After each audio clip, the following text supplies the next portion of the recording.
He pulls a gun out from back of his pants and he holds it to me. Turns out the passenger who pointed a gun at this Uber driver is actually a police officer. Good evening. Thanks so much for being with us for 2 News at 10 o'clock. We have confirmed the man who was arrested for pointing a gun at an Uber driver was sworn to uphold the law, not to break it. Yeah, Byron McDonald, a police officer, was in town on official duty when he allegedly pulled the gun on that driver. Christina Flores with part 2 of this story. Which police agency, Christina, does McDonald do work for? Well, he is a federal police officer, a lieutenant with the Bureau of Indian Affairs. Byron McDonald was here at the Salt Lake County Jail, but he bailed out on Saturday. Still, he's charged with a felony for allegedly pulling a gun on that Uber driver. Initially, he brought it up over towards my head, and then he lowered it and stuck it under his arm. Uber driver James Brothers recalls the frightening moments in his car last Monday when passenger Byron Keith McDonald put a gun to his head and asked him whether he wanted to live or die. I look over him, I asked him, what do you mean?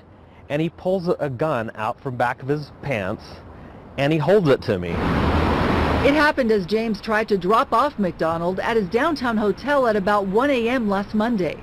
The experience was shocking enough for James, but now it turns out Byron Keith McDonald is a federal police officer, a lieutenant with the Bureau of Indian Affairs. The Department of the Interior in Washington, D.C., which oversees the Bureau of Indian Affairs, said in a statement, quote, "Mr. McDonald was on official travel during the time of the incident. The incident is being investigated by our Internal Affairs Division, which will make use of the investigation being conducted by the Salt Lake Police Department."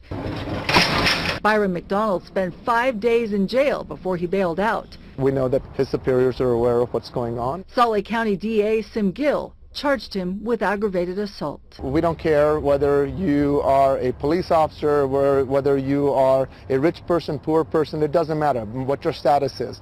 If you commit a crime and we have evidence to support that, we're going to treat you like anybody else.